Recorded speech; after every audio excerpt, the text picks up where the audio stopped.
शरण गच्छा।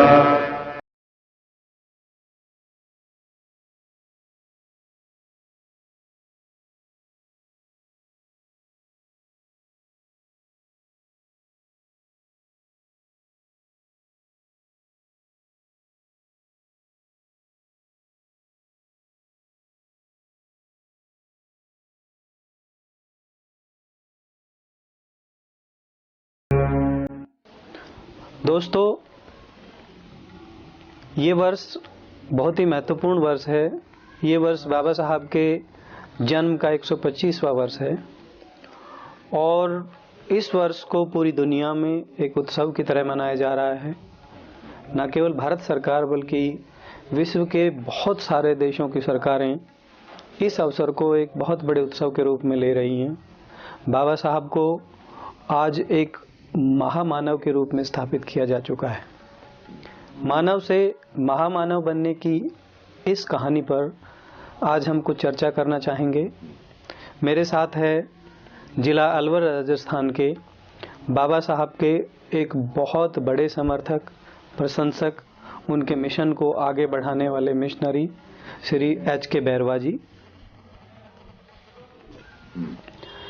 ये बाबा साहब के कार्यों को न केवल आगे बढ़ा रहे हैं बल्कि इन्होंने ये ठान ली है कि बाबा साहब ने जो सपनों का भारत देखा था, उस सपनों के भारत के निर्माण में ये अपना जीवन होम देंगे।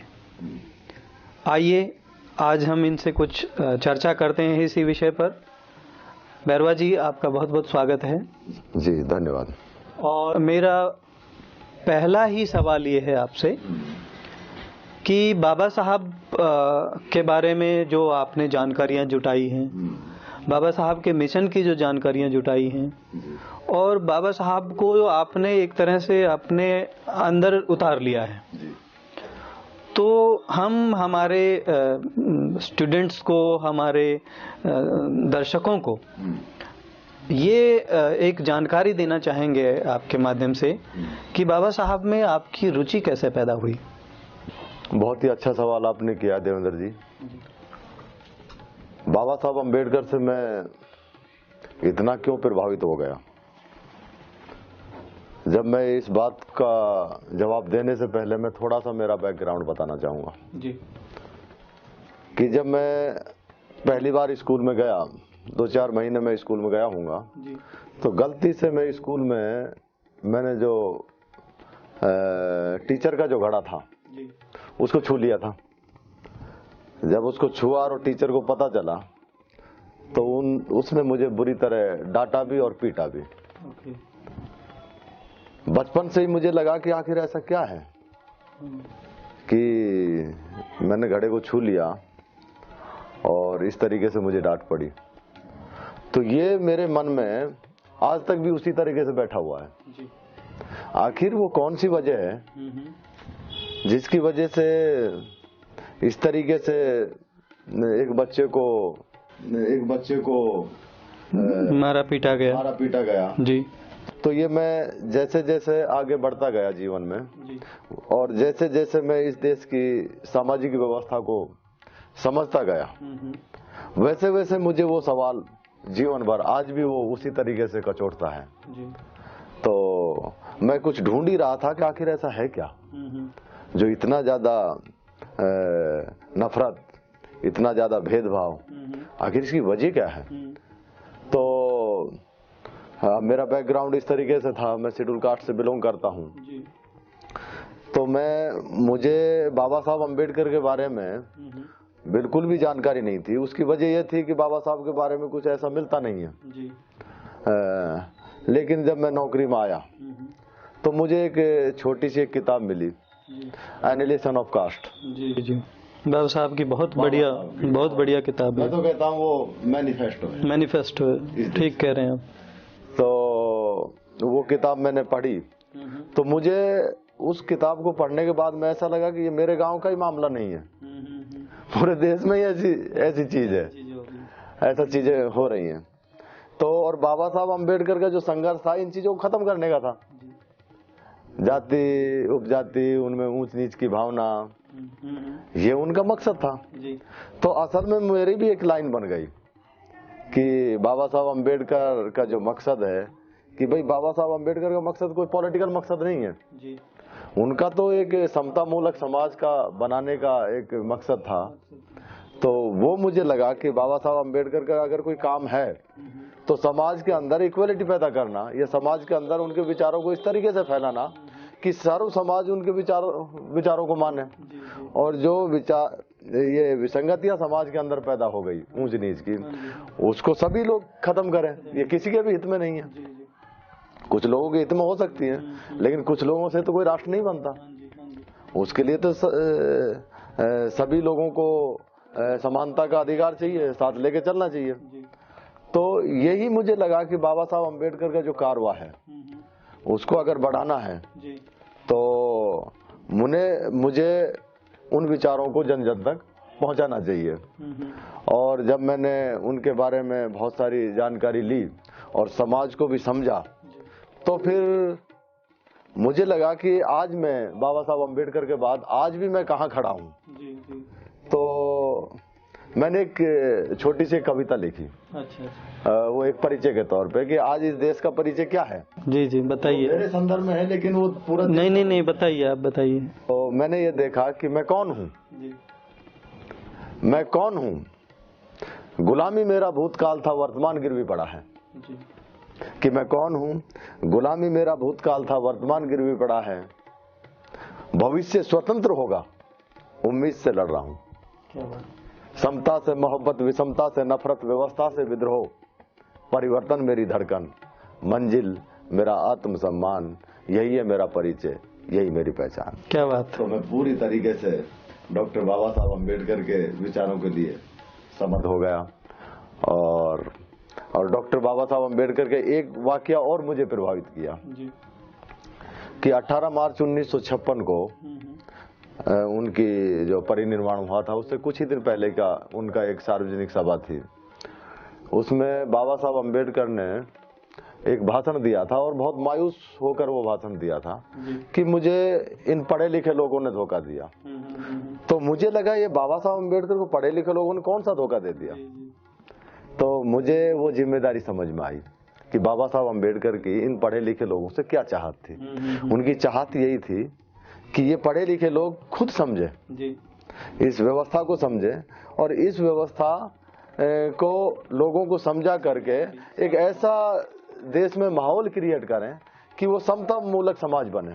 यानी पढ़े लिखे लोग ही समझ सकते हैं, तो पढ़े लिखे लोग ही समाज में जा करके उन विसंगतियों को दूर करें और वो अनैतिक, अवैज्ञानिक और अतार्किक जो चीजें पैदा हो गई उनको खत्म करके एक वैज्ञानिक आधार को आगे बढ़ा करके और नए युग का निर्माण करें, नए युग का निर्माण करें, ये उनका सपना था।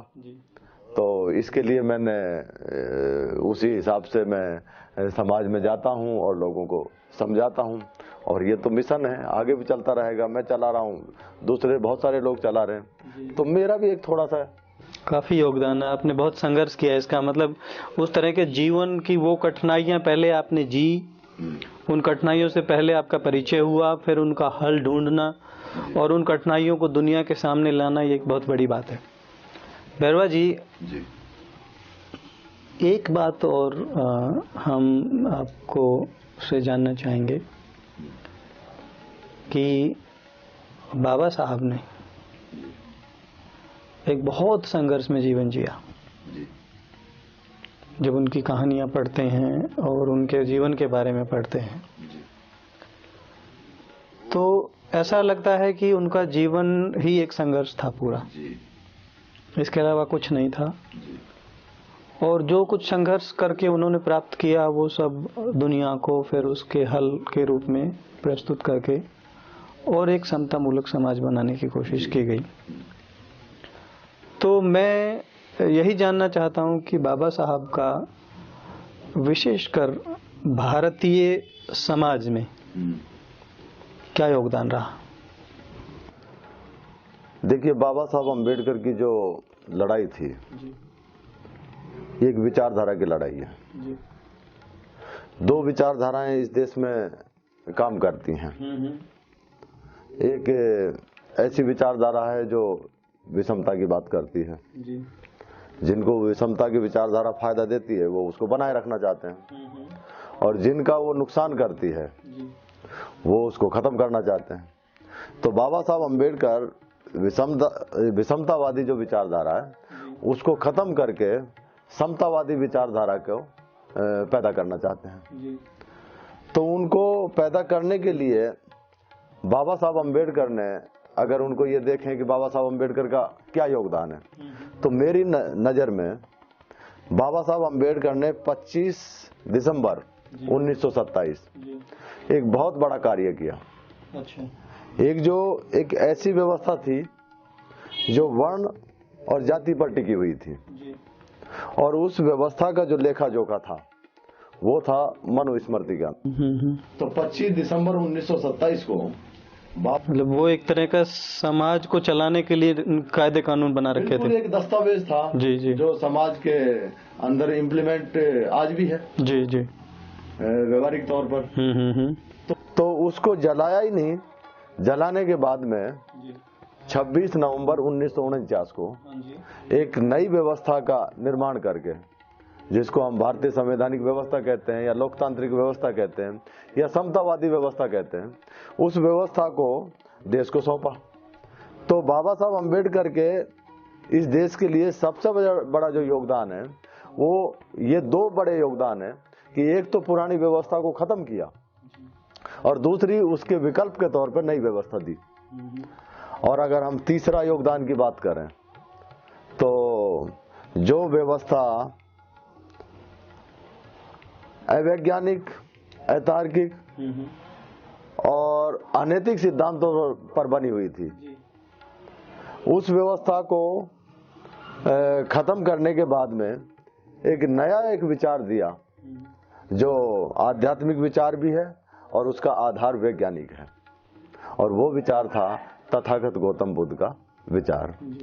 तो मेरे समझ से डॉक्टर बाबा साहब अम्बेडकर ने इस देश को ही नहीं पूरी दुनिया के लिए एक नया विचार दिया, और जो विचार दुनिया उसको लगभग भुला चुकी थी। विशेषकर हमारे देश के संदर्भ में तो हम तथागत गौतम बुद्ध को पूरी तरीके से भुला चुके थे। तो उसकी धूल को हटा करके एक नए रूप में उसी फ्रेम में बांध करके बाबा साहब अम्बेडकर ने दुनिया के सामने रखा। तो मेरे हिसाब से ये तीन उनके महत्वपूर्ण योगदान हैं, जो न केवल देश को बल्कि दुनिया के लिए भी। बिल्कुल बिल्कुल।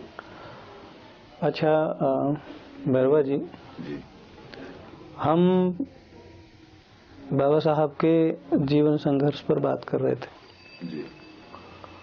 और उस संघर्ष से आपने एक बहुत अच्छा वो दिया कि 3 चीजें निकल के आई जी।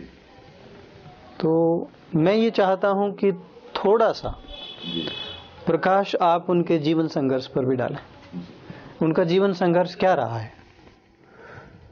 देखिए, बाबा साहब अम्बेडकर जिस तरीके से मैंने मेरा एग्जाम्पल दिया, ठीक वही घटना है समाज के अंदर बाबा साहब के साथ में, सबके साथ में होती है। आज भी आपको अखबारों में पढ़ने के लिए मिल जाएंगी।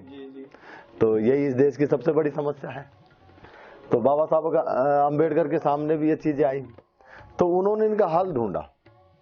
हर बार उनको यही देखने के लिए ये धर्म की वजह से ऐसा हो रहा है, धर्म की वजह से ऐसा हो रहा है।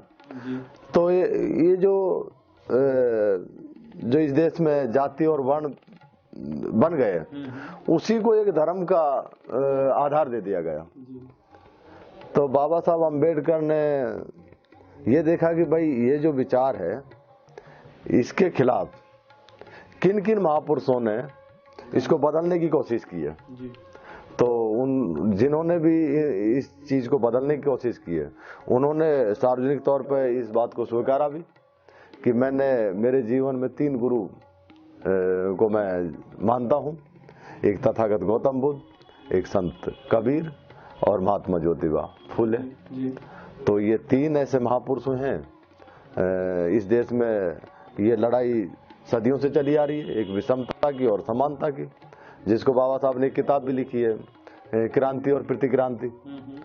तो उन्हीं से ये बातें निकल के आती हैं कि बाबा साहब अम्बेडकर समतावादी विचारधारा के साथ एक खड़े हो गए और खड़े ही नहीं हुए बल्कि समतावादी व्यवस्था पूरे देश को बना करके संविधान के माध्यम से उन्होंने दी और इन्हीं महापुरुषों से प्रेरित होते रहे और खुद भी दुनिया के लिए एक बहुत बड़े आदर्श बन गए। तो उनका जो एक संघर्ष रहा है ना बचपन से लेके और संविधान के निर्माता बनने तक, और उसके बाद भी एक देश दुनिया को एक नई दिशा देने तक का जी। तो वो इसका मतलब ये रहा है कि उस पे जो संघर्ष में जीवन रहा है जी। उस संघर्ष से ही ये सारे रास्ते निकले हैं, कहने का मतलब जैसा आपने बताया कि बचपन में आपके साथ भी कुछ हुआ, वही चीज बाबा साहब के हम बचपन की कहानियां पढ़ते हैं तो उसमें मिलता है कि उनको क्लास में तक नहीं बैठने दिया जाता था, लेकिन उन्होंने कहीं ना कहीं इस तरह के रास्ते पाए, निकाले, और वो आप समझते हैं इसको कि भाई वो अपने मिशन में जो उन्होंने बचपन से कष्ट झेले जी। उन कष्ट का समाधान पाने में सफल ही रहे होंगे। बिल्कुल सफल रहे। उसका सबसे सटीक उदाहरण भारतीय संविधान है जी जी। उन्होंने तो अपनी व्यवस्था बना के देश को दे दी। अब वो व्यवस्था बना दी, अब उसको उनके जाने के बाद में इस देश की जिम्मेदारी बनती है कि उस संविधान के हिसाब से देश को चलाया जाए। तो वो तो पूरी तरह सफल रहे। अगर असफल रहे तो हम लोग रहे, जो जैसा वो बनाना चाहते थे वैसा हम नहीं बना पा रहे। तो मेरे ख्याल से हमें इस देश के जो चला रहे हैं उन्हीं को सोचना है कि हमें इस देश को कहाँ लेके जाना है, किस तरफ लेके जाना है, विषमता की तरफ लेके जाना है या समानता की तरफ लेके जाना है। ये निर्णय तो हम ही को करना है, वो तो बनाकर चले गए। तो ये बैरवा जी जो उन्होंने जो कुछ हमें दिया जी, या पूरी दुनिया को दिया जी, तो ये शायद उसी का परिणाम है जी, कि आज बाबा साहब को ग्रेटेस्ट इंडियन आफ्टर गांधी बोला गया जी। हालांकि मैं इस मामले में कहीं इत्तेफाक नहीं रखता है कि उनकी जो तुलना गांधी से करी जाए जी। वो अपने आप में एक बहुत बड़ी शख्सियत हैं जी। और उनकी तुलना उनसे ही होनी चाहिए जी। तो फिर भी हम इस विषय पे बात करना चाहेंगे कि बाबा साहब को जी। आज एक बहुत बड़ा दर्जा दिया गया है जी। तो पूरे विश्व में अब अचानक ऐसा क्या आया है कि उन्हें एक महामानव के रूप में देखा जा रहा है, और पहले क्या था जो नहीं देखा जा रहा था? देखिए, कोई भी जो परिवर्तनवादी विचारधारा को आगे बढ़ाता है तो यथास्थितिवादी जो लोग होते हैं वो उसको दबाने का काम करते हैं। तो बहुत कोशिश किया गया दबाने का, लेकिन बाबा साहब अम्बेडकर एक वट वृक्ष के तौर पे उभर कर सामने आ गए। जब वो सामने आ गए तो सामने आ जाता है तो उसको फिर एक्सेप्ट करना पड़ता है। अब ये दो वजह हो सकती है कि राजनीतिक वजह हो सकती है, डेमोक्रेसी है, लोकतंत्र में जनमत चाहिए, तो वो जनमत की वजह से भी वो एक प्रासंगिक बन गए। और दूसरी वजह है कि भाई उनकी विचारधारा के बगैर हम देश को आगे नहीं ले जा सकते, एक सही रास्ते पर नहीं ले जा सकते। दुनिया बहुत आगे जा रही है।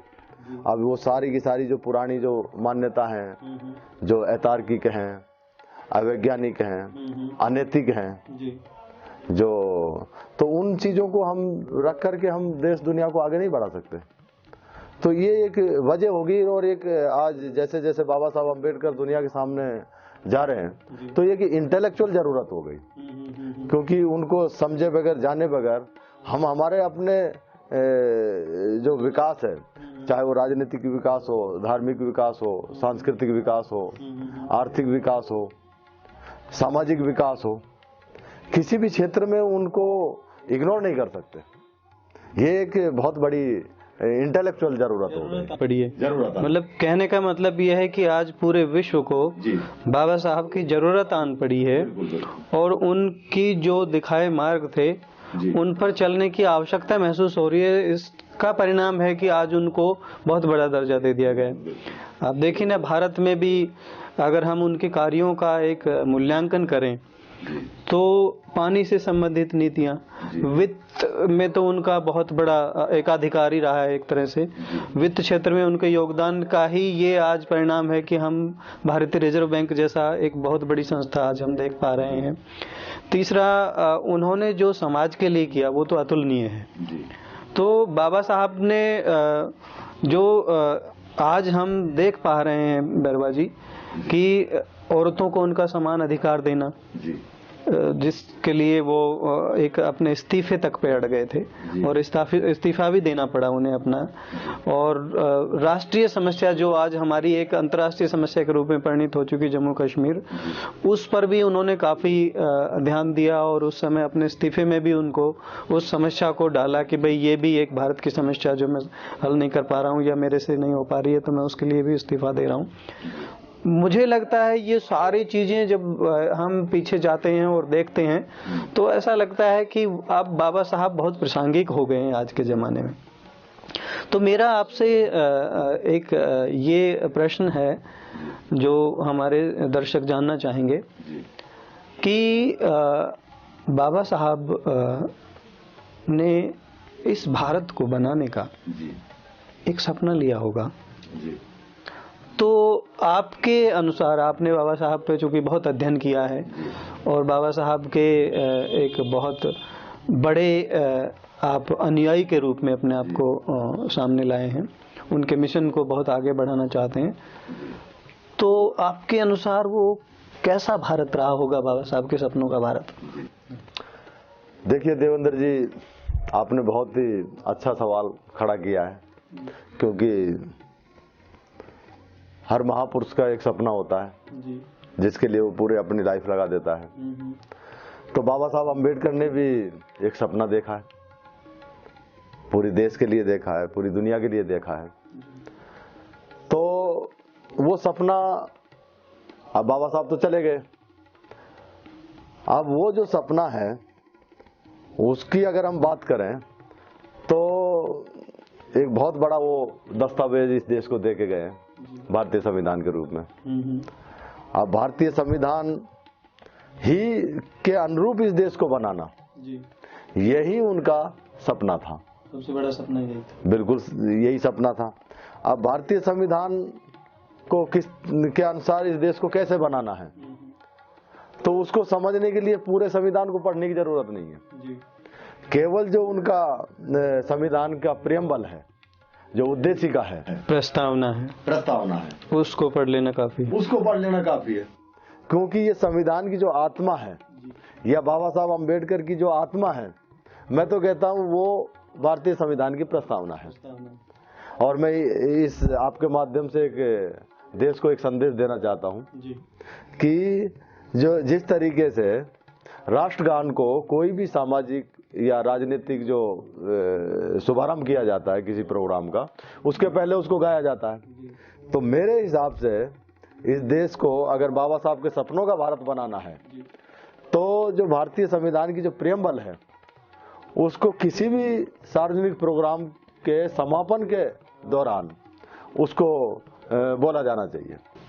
प्रतिज्ञा जैसे हम जब स्कूल में पढ़ते थे, हाँ, तो वो एक यूं हाथ करके प्रतिज्ञा बुलवाया करते थे। बिल्कुल उसी तरीके। तो ये हमें शपथ लेनी चाहिए, एक तरह से शपथ लेनी चाहिए। अगर हम सही मायने में बाबा साहब अम्बेडकर के हिसाब से, अगर उनके सपनों के हिसाब से इस देश को बनाना चाहते हैं और वो सभी के हित में, मतलब भारत की एक तरह से प्रियम्बल, भारत की एक छवि है जिसको हम हमेशा याद रखने का एक बहुत अच्छा तरीका है। बिल्कुल सबसे अच्छा तरीका यही है, और वो जन जन तक भी पहुंचेगी। और एक बच्चे से लेकर के देश के हर नागरिक के अंदर ये भावना निर्माण होगी कि आखिर हम देश को कहाँ ले जाना चाहते हैं। तो उस प्रियम्बल को मेरे ख्याल से कोई भी सार्वजनिक जो हमारे कार्यक्रम होते हैं उनके समापन के दौरान उसको पढ़ना चाहिए और सार्वजनिक तौर पे बोलना चाहिए।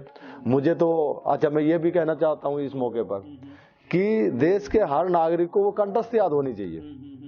मुझे तो पूरी तरह याद है जी बताइए जरा थोड़ा सा, तो हमें क्यों उसी से पता चल जाता। बिल्कुल बिल्कुल कि आपकी कितनी बड़ी आस्था है बाबा साहब में। जी, तो मेरे कि हम भारत के लोग भारत को एक प्रभुत्व संपन्न लोकतंत्रात्मक गणराज्य बनाने के लिए, अब देखिए बनाने के लिए, बना नहीं है, ये उद्देश्य है बाबा साहब का, बनाने के लिए तथा उसके समस्त नागरिकों को सामाजिक, आर्थिक, राजनीतिक न्याय, विचार, अभिव्यक्ति, विश्वास, धर्म और उपासना की स्वतंत्रता, प्रतिष्ठा, अवसर की समानता प्राप्त कराने के लिए तथा उन सब में व्यक्ति की गरिमा और राष्ट्र की एकता सुनिश्चित करने वाली बंधुता बढ़ाने के लिए दृढ़ संकल्प होकर अपनी इस संविधान सभा में आज तारीख 26 नवंबर 1949 मिति मार्गशीर शुक्ला सप्तमी संवत 2006 विक्रमी को एतद द्वारा इस संविधान को सपना है, यही भारत है, यही भारत है। अब मुझे ये बताइए, ये जो ऑब्जेक्ट है, ये जो उद्देश्य का है, जो इस देश में किसी के भी साथ कोई अन्याय करती है क्या?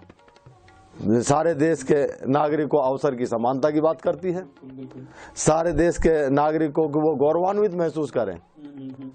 आज देखिए समाज में अपने आप को वो कह सके कि मैं इस देश का नागरिक हूँ, तो ये गौरवान्वित महसूस कर, गौरवान्वित मतलब किसी भी वर्ग को कोई भी इस तरह की ऊंच नीच दृष्टि से नहीं देख के, और उस हिसाब से ये उसका प्रियम्बल बनाया गया कि सारे वर्ग अपने आप उसको पढ़ के ऐसा लगे कि हाँ ये तो हमारा ही है। जी बिल्कुल, ये उसकी खास ठीक बात। एक बैरवाजी बड़ा अच्छा आपने इसका तो उदाहरण दे दिया, और बहुत कि क्या सपना था भारत का।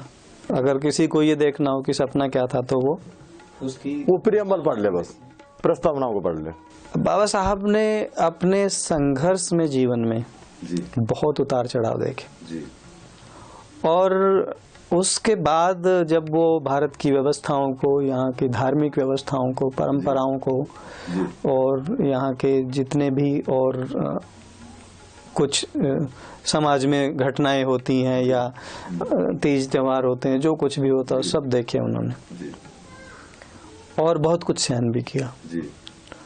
और कहीं ना कहीं उनमें धीरे धीरे धीरे धीरे किसी चीज के प्रति एक असंतोष पैदा होता रहा।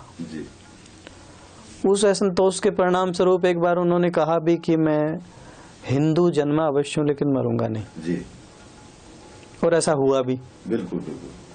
बाबा साहब ने अपने जीवन के अंतिम काल में, अंतिम क्षणों में, हालांकि उन्होंने निश्चय बहुत पहले कर लिया था, बहुत पहले कर लिया था, 20-21 साल पहले कर लिया, 20-21 साल पहले ये निश्चय कर लिया था और कह भी दिया था दुनिया को कि मैं मरूंगा हिंदू नहीं। उस विचार को उन्होंने अगले 21 सालों तक और जिया, शोध कार्य किया, और ये एक निर्णय पे पहुंचे वो कि मुझे, अगर मैं जहां पैदा हुआ हूं वो छोड़ रहा हूं, उस विचारधारा को त्याग रहा हूं, तो मुझे कौन सी विचारधारा अपनानी चाहिए जिससे ना मेरी आलोचना हो, ना भारत जैसे बड़े मेरे देश की बेइज्जती हो, ना मेरे अनुयायियों को परेशानी हो। ये सब बातें बहुत गहन अध्ययन करने, सोचने के बाद उन्होंने बुद्ध की शरण लेना उचित समझा। तो मैं सिर्फ ये जानना चाहता हूँ, और बल्कि मेरे दर्शक भी ये जानना चाहेंगे कि इस विचारधारा तक पहुंचने के लिए उन्होंने जो संघर्ष किया वो तो ठीक है, लेकिन इस विचारधारा को ही उन्होंने क्यों अपनाया, ये मैं जानना चाहता हूँ। देखिए देवेंद्र जी, आपने बहुत ही बड़ा सवाल उठाया है, और मेरे ख्याल से बाबा साहब अम्बेडकर ने भी ये कदम उठाने से पहले लगभग 21 साल लगे उनको कि आखिर मुझे कौन सी विचारधारा की तरफ जाना चाहिए, और जो मेरे जो अनुयायी हैं या इस दुनिया को हमें एक कौन सा विचार देना चाहिए। इसको सोचने के लिए मेरे ख्याल से सबसे ज़्यादा लंबा वक्त बाबा साहब अम्बेडकर ने लगाया। 1935 में ये घोषणा कर दी थी कि मैं दुर्भाग्य से इस हिंदू धर्म में पैदा हुआ, ये मेरे बस में नहीं था।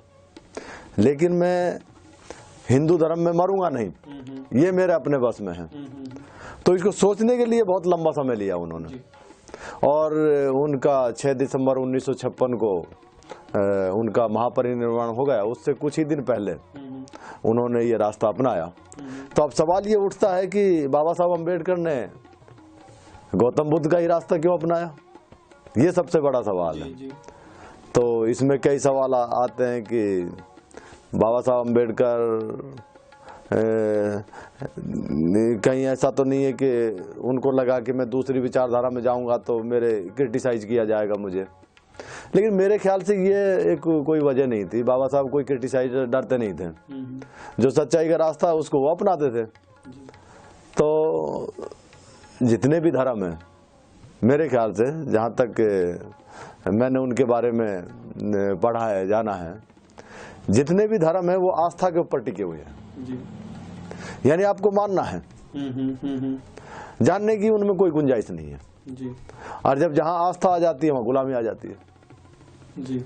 यानी कोई भी धर्म अपना अनुयायी को आजादी नहीं देता। गौतम बुद्ध की जो विचारधारा है वो जानने के ऊपर टिकी हुई है। यानी जो उसका जो आधार है वो वैज्ञानिक है। तो मेरे ख्याल से बाबा साहब अम्बेडकर को यही सबसे बड़ी चीज उनको लगी होगी कि ये तथागत गौतम बुद्ध की जो विचारधारा है, जिसका आधार वैज्ञानिक है और जिसका वो जानने के ऊपर टिकी हुई है, और जो उनका जैसा वो कि अप्पदीपो भवा, वो इसका मतलब ये है कि हर आदमी को आत्मनिर्भर होना चाहिए। हर आदमी को अपने आप को प्रकाशित करना चाहिए। वो किसी के भरोसे पर नहीं होना चाहिए। तो इतनी ज़्यादा आज़ादी और इतनी ज़्यादा नैतिक विचारधारा शायद उनको कोई दूसरी लगी नहीं होगी। इसीलिए बाबा साहब अम्बेडकर तथागत गौतम बुद्ध के रास्ते पर गए। और मेरे ख्याल से, मेरी नज़र में तो मुझे यही लगता है कि एक धर्म की, बाबा साहब ने कहा कि धर्म तो एक बहुत ज़रूरी चीज़ है। जब हम समाज में जीते हैं तो कहीं न कहीं कोई आइडल होना चाहिए हमारा, क्योंकि उसके सहारे पे सर्वसामान्य आदमी नहीं जी सकता बिना आइडल के। तो वो आइडल एक आस्था के साथ साथ उसका आधार एक वैज्ञानिक होना चाहिए। वो चीज़ें सारी बाबा साहब अम्बेडकर को बुद्ध के धम्म में नजर आई, इसलिए वो इस धम्म की तरफ गए। कहने का मतलब ये है कि वो एक ऐसी विचारधारा की तलाश में थे जो वैज्ञानिक हो, जिसमें किसी भी तरह की कुरीतियों की गुंजाइश ना हो। बिल्कुल बिल्कुल। और जिसको अपनाने में किसी भी तरह के ढोंग की आवश्यकता ना हो। बिल्कुल। तो बौद्ध और बुद्ध के धम्म में ये उन्होंने सब पाया। विज्ञान पाया और जानने की गुंजाइश पाई। बिल्कुल जी। सिर्फ मानना ही नहीं था, जानना भी था। तो मानना और जानना जहाँ दोनों हो, वो चीजें वहाँ पर मिली। और जितने भी उनके अनुयायी थे जो उनके लिए जान भी कुर्बान करने को हाजिर थे, उन अनुयायियों में किसी तरह का इस तरह का असंतोष भी पैदा ना हो बाद में, वो भी चीज उसमें मिली। तो ये सब बातें देखते हुए यही एक रास्ता उन्हें उचित लगा और वो उन्होंने अपनाया। यही बात मुझे लगता है थी। कोई एक वजह थी, बाकी कोई वजह कि बाबा साहब को ये नहीं अपनाया, वो नहीं अपनाया, यहाँ से ऑफर आए, वहाँ से ऑफर आए, वो कोई मायने नहीं रखते। बाबा साहब जैसे कि जो जिन्होंने पूरे देश दुनिया के लिए अपने आप को समर्पित कर दिया। और एक बाबा साहब अपने आप में एक विचारधारा है एक, तो उनके लिए बाकी चीजें गौण हो जाती है, छोटी हो जाती है। एक अंतिम प्रश्न आपसे भैरवा जी, कि बाबा साहब ने इस देश दुनिया को बहुत दिया और अपने मिशन को बहुत सही तरीके से अंजाम तक पहुंचाने की भरपूर कोशिश की जी। और उन्हें ये भी होश नहीं रहा कि वो अपना स्वास्थ्य भी खराब कर रहे हैं जी। मैं उनके बारे में पढ़ रहा था कि एक उनके जो सहायक के रूप में काम कर रहे थे, एक दिन उनके पास आके बैठ गए और उन्होंने कहा कि आप जल्दी सो जाइए, आपको जल्दी उठना है। तो उन्होंने कहा कि अभी 8 बजे हैं जी, और मैं 11 बजे तक काम करूंगा, जी, फिर सो जाऊंगा, तुम जाओ। जी, उसके बाद 11 बजे फिर वो बंदे आके कहते हैं कि भाई आप सो जाइए। तो बोला कि तुम जाओ, मैं सो जाऊंगा, मुझे एक कुछ लिखना है। जी, और जब सुबह हो गई जी, और उन्होंने फिर याद दिलाया कि 8 बज गए, आप अभी तक सोए नहीं, तो उन्हें कहते कि तुम अभी तक सोए नहीं हो, यहीं खड़े हो। तो ये उनकी ये विचारधारा और उनका समर्पण देखिए कि उन्हें यही नहीं पता कि रात कब गुजर गई और वो लिखते रहे। इस विचारधारा को और इस जुनून को लेके वो आगे बढ़े समाज सुधारने को। तो मेरा प्रश्न ये है बैरवा जी, जो विचारधारा उन्होंने आगे बढ़ाई, जो विचारधारा उन्होंने छोड़ी भारत के लिए, आप आज उस भारत को, उस विचारधारा को कहाँ पाते हैं? कौन लोग ऐसे रहे हैं उनके बाद जो उस विचारधारा को आगे लेके गए हैं? और उस मूवमेंट को आप किस एक स्थान पर, आप स्टेज पर वो खड़ा है, ये आपसे हम जानना चाहेंगे। जी, देखिए, बाबा साहब अम्बेडकर ने बहुत कुछ किया। देखा जाए तो उन्होंने तो एक नई व्यवस्था बना करके देश को दे दी।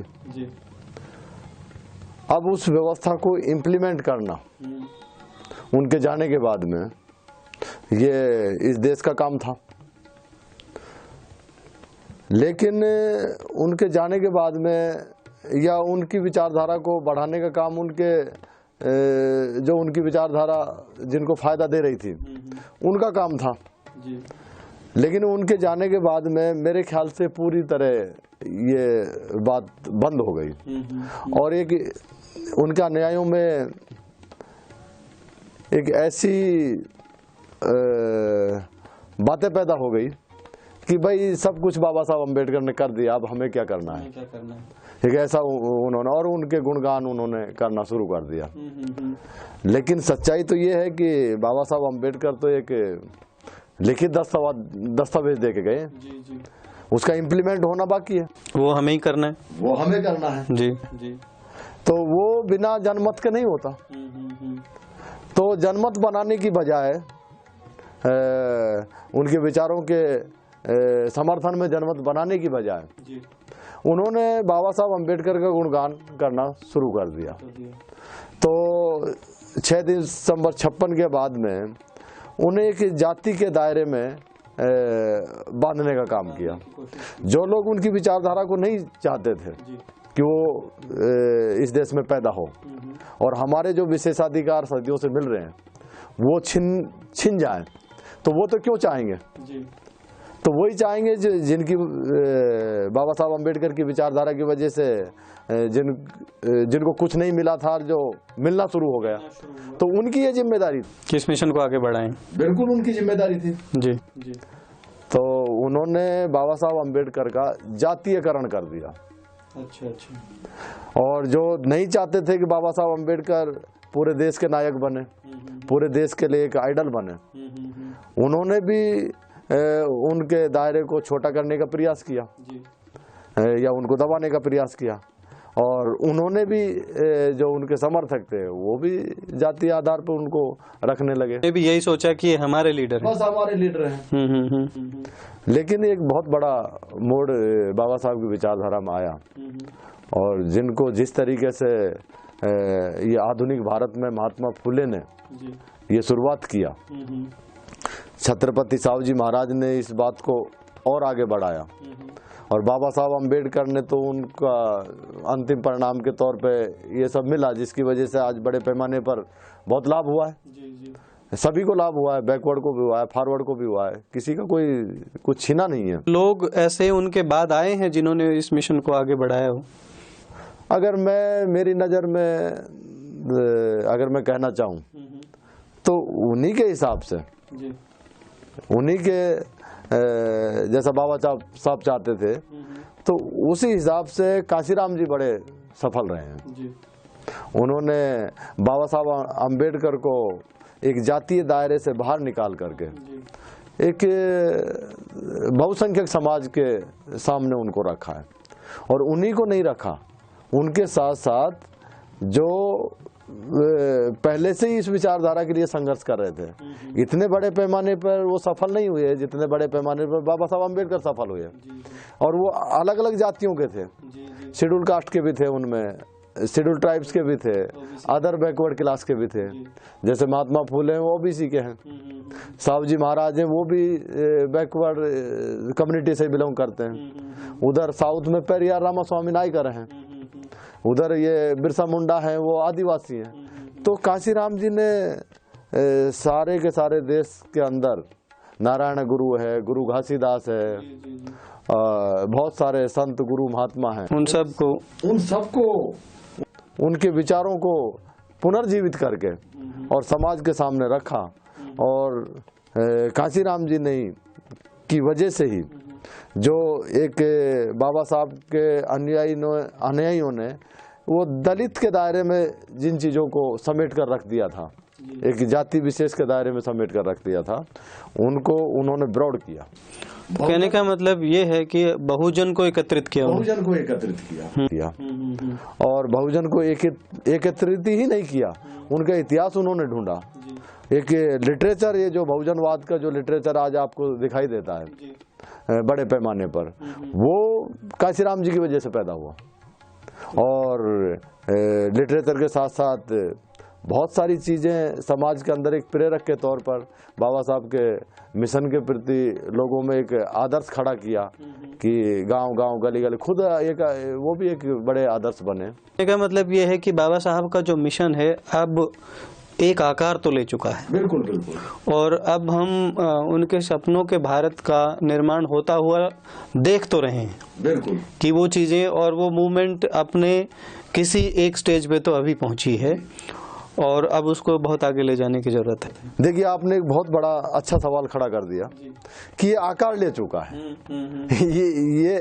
ये एक जो लड़ाई थी कि एक ऐसे जो विषमता के समर्थक है और एक ऐसा समाज जो समानता के समर्थक है, तो ये आमने सामने हो गए। अब उनमें एक लगभग अब ये भी हो रहा है कि जो समानता के समर्थक हैं वो अब बराबर एक स्टेज पे आ गए और एक जवाब देने लगे।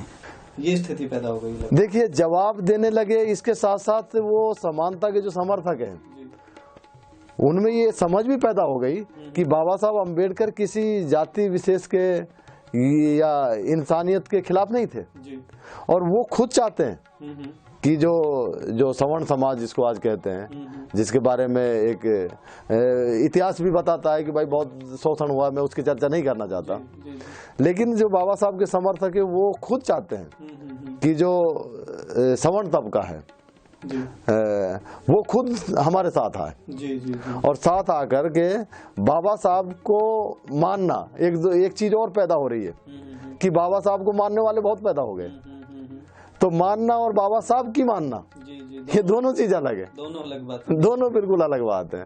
तो एक जनमत बनाने के लिए डेमोक्रेसी है, तो उसमें मानने वाले बहुत पैदा हो गए। नहीं, लेकिन अब ये मिशन किसी एक अंजाम तक पहुंच चुका है और मैं इस बात को अब उससे कहना चाहूँगा कि बाबा साहब मानव नहीं महामानव है। बाबा साहब किसी एक समाज के नहीं बल्कि पूरी दुनिया के हैं, पूरी दुनिया इसे पहचान चुकी है। बाबा साहब ताकत है, बाबा साहब प्रेरणा है और बाबा साहब अनंत काल तक ऐसे रहेंगे जैसे पहले थे। बाबा साहब का कोई तुलना नहीं की जा सकती है।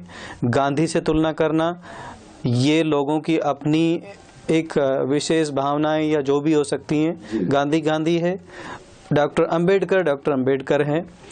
उन्होंने इस भारत को एक जो सपना देखा था एक ऐसा राष्ट्र बनाने का जिसमें समता हो, जिसमें समानता हो, भाईचारा हो, ये हर क्षेत्र में हो। जिसमें जाति, लिंग, धर्म के आधार पर कोई भेदभाव ना हो, वो भारत एक आकार ले रहा है। उस भारत में जो बहुसंख्यक समाज है वो अब समझ चुका है। पहले एक ऐसी व्यवस्था क्रिएट कर दी गई थी कि लोगों को यही नहीं लगता था कि बहुसंख्यक कौन है, अल्पसंख्यक कौन है। अल्पसंख्यक बहुसंख्यक की तरह बर्ताव करते थे और जो बहुसंख्यक है वो अल्पसंख्यक हो गए थे।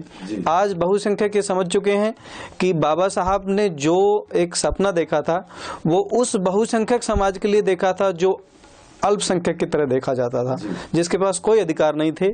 उनकी प्रेरणा से, उनके किए गए प्रयासों से आज सभी समाज को वो हक मिलने लगे हैं। वो किसी एक ऐसे मोड़ पे आ चुके हैं जहां से अपनी आवाज़ कहीं भी पहुंचा सकते हैं। बैरवा जी, आपने हमारे दर्शकों को बहुत अच्छी जानकारी दी। आपका बहुत बहुत धन्यवाद। आपने इतना समय निकाला, मुंबई में बिजी शेड्यूल रहते हैं।